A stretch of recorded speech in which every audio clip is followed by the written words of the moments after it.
নামাজের কোনো ছিটে ফুটাও না।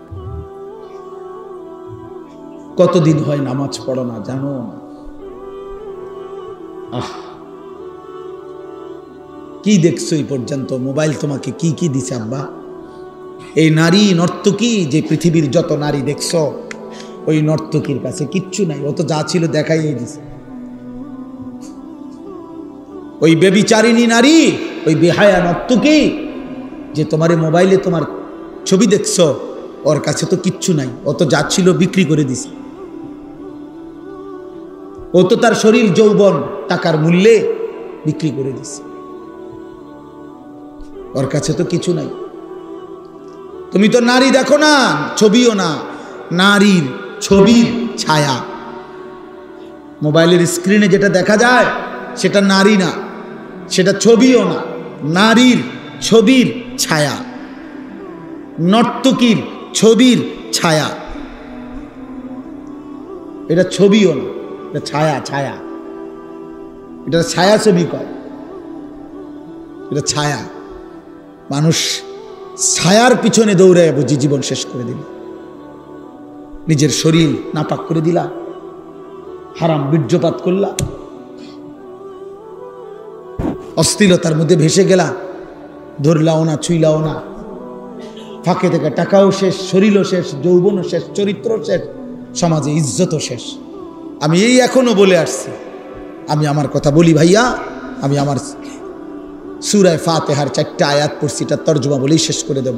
কিন্তু ফাঁকি দিয়ে আমি একটা কথা বলি, ছেলেরা, আমার আব্বা, তোমরা মনে রাখো, কোনো পাপীকে মানুষ মানুষ নামে ডাকে না, পাপের নামে ডাকে। আমার এই কথাটা আবার শোনো, বুঝো। কোনো পাপীকে মানুষ মানুষ নামে ডাকে না, পাপের নামে ডাকে। অর্থাৎ কোনো সুদখুরকে মানুষ আর মানুষ নামে ডাকে না, সুদখুর নামে ডাকে। কোনো ঘুষখুরকে মানুষ মানুষ নামে ডাকে না, ঘুষখুর নামে ডাকে। কোনো জুয়ারি, এই যে মোবাইলে যারা জুয়া খেলো, এই জুয়ারি তোমারে আর কোনোদিন মানুষ মানুষ নামে ডাকবে না, জুয়ারি নামে ডাকবে। কোনো মদখোরকে মানুষ মানুষ নামে ডাকে না, মদখোর বলে মদখোর, নেশাখোর, গাঁজাখোর, ফুট্টাখোর, বাবাখোর, ডাইলখোর, ইয়াবাখোর, হারামখোর। হারাম তোকে আর কোনোদিন এই পৃথিবী ইনসান নামে ডাকবে না, বলবে নেশাখোর, বলবে জুয়ারি, বলবে লম্পট, জিনাকার, বেবিচারী, চরিত্রহীন, বেহায়া।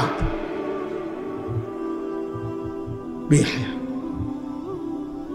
100 বছর পরে, 100 বছর পরে হলো তোমার নাতিরে মানুষ বলবে তোর দাদা সুদখোর ছিল, তোর দাদা গ্রামে ধরা খাইছিল বেডির লগে, চিনি তোরে চিনি, তুই লম্বা কথা কইস না, যা। হ্যাঁ,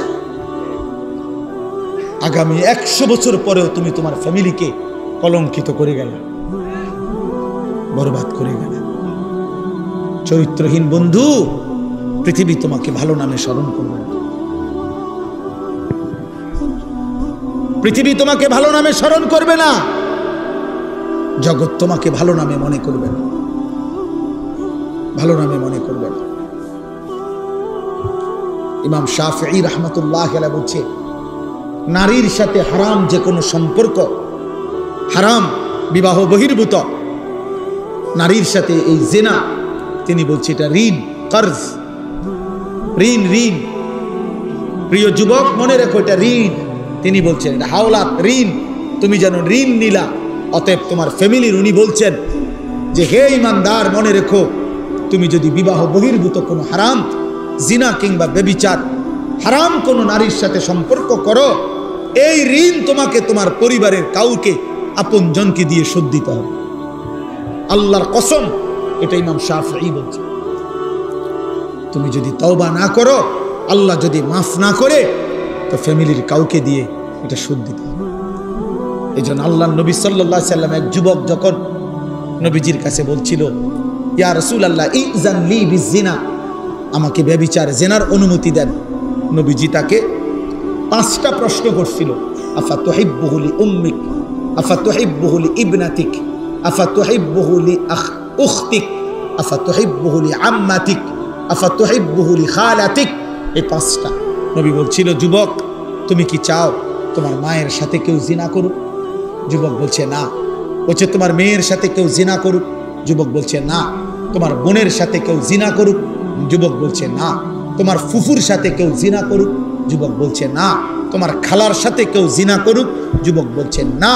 আল্লাহর নবী বললেন, ওয়ালান নাসু ইউহিব্বুনাহুম লিউম্মাহাতিহিম ওয়া আখাওয়াতিহিম ওয়া বানাতিহিম ওয়া আম্মাতিহিম ওয়া খালাতিহিম। তাহলে যুবক মনে রেখো, পৃথিবীর কোনো মানুষও চায় না তার মায়ের সাথে কেউ জিনা করুক, তার বোনের সাথে কেউ জিনা করুক, তার মেয়ের সাথে কেউ জিনা করুক, তার ফুফুর সাথে কেউ জিনা করুক, তার খালার সাথে কেউ জিনা করুক। তুমি যার সাথে ব্যভিচার করতে চাও, হারাম সম্পর্ক করতে চাও, সেও তো কোনো মানুষের মা, খালা, ফুফু, বোন, মেয়ে। তুমি সেটা কিভাবে করবা যুবক? আল্লাহর কসম, ওই যুবক বলছে, ইয়া রাসূলুল্লাহ, আমি কসম করলাম এমন ঘৃণ্য জঘন্য কাজ আমি আর কোনো দিন করব না, আপনি আমার জন্য দোয়া করে দেন। নবী তখন ওর জন্য দোয়া করছে, বুকে হাত দিয়া আল্লাহর নবী ওই যুবকদের জন্য দোয়া করছে। আমিও তোমাদের জন্য দোয়া করি, যদি কোনো যুবক সিদ্ধান্ত নাও হারাম নারী, হারাম ছবি দেখবা না, অশ্লীল দৃশ্য দেখবা না, হারাম কোনো মেয়ের সাথে সম্পর্ক করবা না, তো ওই দোয়া যেন আল্লাহ তোমার উপরও রাখে। নবী ওই যুবকের জন্য 3টা দোয়া করছে। আল্লাহুম্মা মাগফির যামবাহু, আল্লাহ এই যুবকের গুনাহগুলো মাফ করে দেন। ওয়া তাহহির কলবাহু, আল্লাহ যুবকের অন্তর পবিত্র করে দেন। ওয়া হাসসিন ফারজাহু, আল্লাহ যুবকের লজ্জাস্থানও পবিত্র করে দেন। তোমরাও দিল থেকে নিয়ত করো, আগামীর পৃথিবী তোমাদের অপেক্ষা করছে। দোস্ত, তোমরা তোমাদের পৃথিবী কষ্টের বানায়ও না। যুবক ভাই,